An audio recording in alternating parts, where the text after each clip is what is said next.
और morning prime में अब खबर पश्चिम बंगाल से आ रही है। चुनाव से पहले कोलकाता में बन रही एक 5 मंजिला इमारत ढहने पर बंगाल की सियासत में एक बार फिर से उबाल आ गया है। इस हादसे में 9 लोग मौत के मुंह में समा चुके हैं। ऐसे में बीजेपी भ्रष्टाचार के आरोपों का पहाड़ लेकर सीएम ममता बनर्जी पर टूट पड़ी है। वो आरोप लगा रही कि जो इमारत गिरी है वो अवैध रूप से बनाई जा रही थी, यानी इलीगल कंस्ट्रक्शन किया जा रहा था। 5 मंजिला ये इमारत थी और इसमें किस तरह से ये निर्माणाधीन इमारत जो है वो गिर गई। और अब बीजेपी सीधे सीधे आरोप लगा रही है तृणमूल कांग्रेस सरकार पर।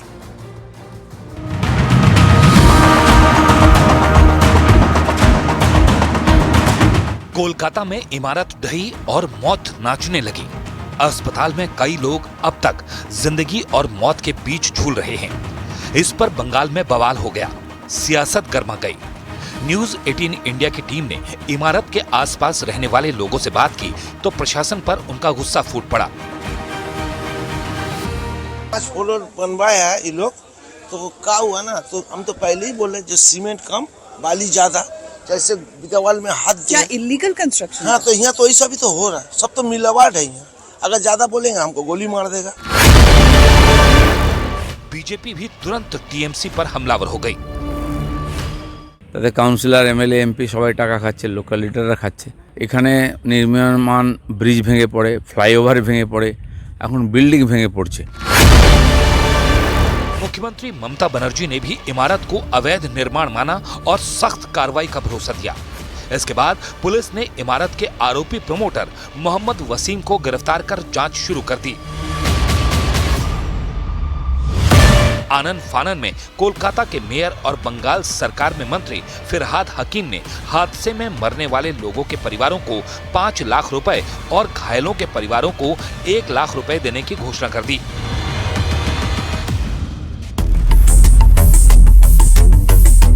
मगर इस पर बंगाल की सियासत और ज्यादा उबल गई।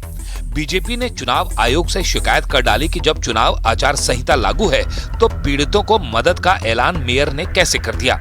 पार्टी का कहना है कि यह घोषणा किसी अधिकारी को करनी चाहिए थी।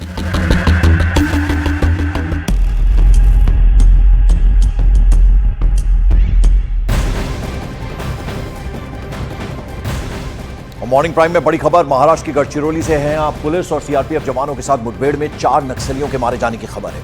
चारों नक्सलियों पर 36 लाख रुपए का इनाम था। सुरक्षा बलों ने AK-47 राइफल समेत कई सारे हथियार भी जब्त किए हैं। 4 नक्सली ये इनामी नक्सली थे, इन पर कई सारे रुपए का इनाम भी था। 36 लाख रुपए का इनाम था इन पर और मुठभेड़ हुई है जिसमें ये 4 नक्सलियों के मारे जाने की खबर है। मॉर्निंग प्राइम में बड़ी खबर, पाकिस्तान और अफगानिस्तान के बीच जंग जैसे हालात बन गए हैं। अफगानिस्तान पर हुए पाकिस्तान के हमलों का मुंहतोड़ जवाब देने के लिए तालिबान ने पाकिस्तान की सेना की पोस्टों पर धड़ाधड़ हमले शुरू कर दिए हैं। एक दिन पहले पाकिस्तान ने अफगानिस्तान पर रॉकेट चलाए थे जिनमें अफगानिस्तान में कम से कम 8 लोगों की मौत की खबर है। अफगानिस्तान की तालिबान सरकार ने अब ऐलान कर दिया है कि वो पाकिस्तान के हमलों पर हाथ धरकर नहीं बैठेगी, लिहाजा मुंहतोड़ जवाब अफगानिस्तान की तरफ से दिया जाएगा। अब जिस तरह से एक दिन पहले पाकिस्तान ने हवाई हमले किए थे उसका जवाब देने के लिए अब अफगानिस्तान में जो तालिबान की सरकार है पूरी तरह से तैयार है और जवाब दिया जाएगा। ये तालिबान की तरफ से ऐलान कर दिया गया और फिर हमले भी किए गए।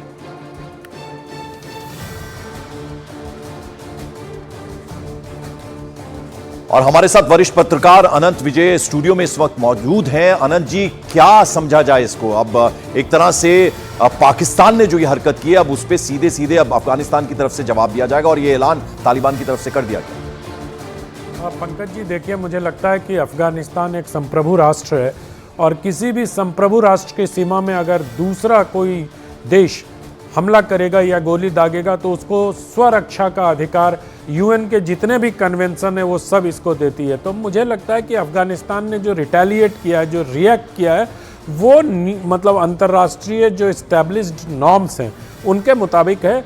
और जिस प्रकार से पिछले दिनों अफगानिस्तान में तालिबान ने अपनी ताकत को मजबूत किया है और पाकिस्तान को ये लगता है कि अफगानिस्तान उसके रहमो करम पर जिंदा, जबकि अफगानिस्तान में अमेरिका की सेना के जाने के बाद तालिबान से जिस बर्बरता और उसकी उम्मीद थी वो तो उन्होंने की, थोड़ी बहुत की, लेकिन जिस प्रकार से उन्होंने अपने देश को ठीक करने का काम प्रारंभ किया और जिस प्रकार ठीक करने के इंडिया के लिए कितना बड़ा कंसर्न है?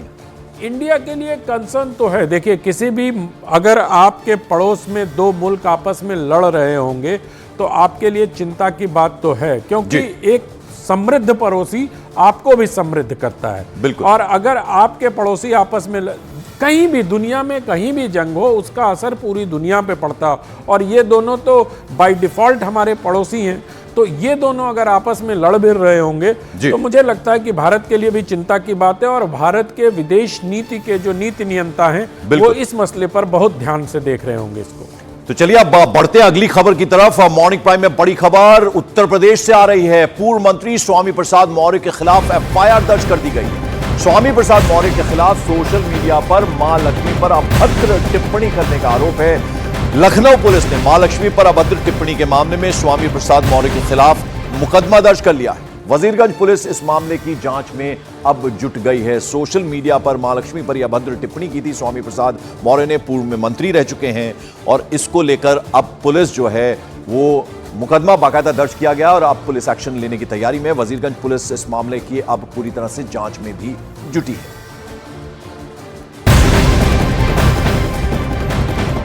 मॉर्निंग प्राइम में बड़ी खबर, मध्य प्रदेश के छिंदवाड़ा में कांग्रेस को एक बड़ा झटका लग गया है। पूर्व मुख्यमंत्री कमलनाथ के करीबी सैयद जफर बीजेपी में शामिल हो गए। कांग्रेस प्रदेश महामंत्री, मीडिया उपाध्यक्ष और प्रदेश प्रवक्ता भी रह चुके हैं सैयद जफर। अगर उनकी बात करें, भोपाल का जो बीजेपी ऑफिस है वहां पर ये थे। प्रदेश बीजेपी अध्यक्ष वी.डी. शर्मा, उसके अलावा सीएम मोहन यादव ने पार्टी की सदस्यता भी उन्हें दिलवाई है, तो बीजेपी में शामिल हो गए। एक बड़ा झटका कांग्रेस के लिए कहा जा सकता है सैयद जफर का बीजेपी में शामिल हो। कमलनाथ जी के मीडिया के 3 लोग थे, तो 2 पहले आ गए थे और जफर भाई बचे थे। जफर भाई ने भी तय कर लिया कि अगर इस देश के अंदर कुछ करना है और हमारा विकास अगर संभव है तो मोदी जी के नेतृत्व में जफर भाई ने भी आज भारतीय जनता पार्टी की संस्था ग्रहण की है। छिंदवाड़ा से भी लगातार हमारे बीच, अब शहीद जाफर जी भी हमारे बीच पधारे। आपका स्वागत है, अभिनंदन है। जिस प्रकार से भारतीय जनता पार्टी की एक लहर चल रही और जितनी बड़ी एक तरह से लाइन है कि हमको अब अपने परिवार में सम्मिलित करने में भी लिमिटेड लोगों को, माननीय सतीश जी यहाँ मौजूद है, भगवान दास जी है, बंटी भाई है। बंटी आप आगे बढ़ो, पूरा छिंदवाड़ा आपके साथ।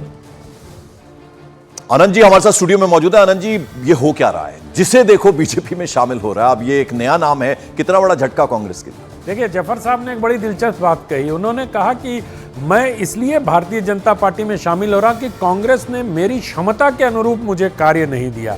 और अगर किसी पार्टी में, किसी दल में, किसी व्यक्ति को या नेता को लगता है कि उसकी क्षमता के हिसाब से उनको काम नहीं दिया गया तो वो जाने के लिए स्वतंत्र हैं। लेकिन पंकज जी, ये ऊपर की बात है।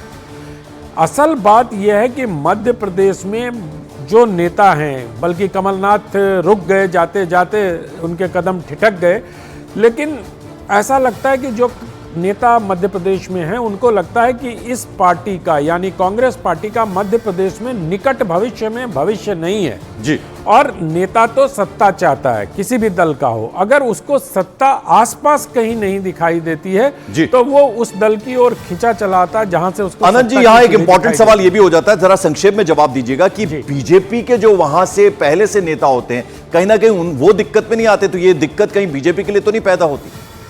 नहीं, बीजेपी के लिए दिक्कत नहीं, क्योंकि बीजेपी अभी एक्सपेंशन मोड में है। और आप याद करिए, ये इस दल के जो शीर्ष नेतृत्व है उनकी एक रणनीति भी होती है कि ये साइकोलॉजिकल वारफेयर में अपने विरोधी दलों के प्रमुख लोगों को अपने दल में शामिल करा के उन पर दबाव बनाने की रणनीति करते हैं। चलिए अब महाराष्ट्र का रुख करते हैं। मॉर्निंग प्राइम में बड़ी खबर महाराष्ट्र से आ रही है। लोकसभा चुनाव के लिए बीजेपी और राज ठाकरे की महाराष्ट्र नवनिर्माण सेना हाथ मिला सकते हैं।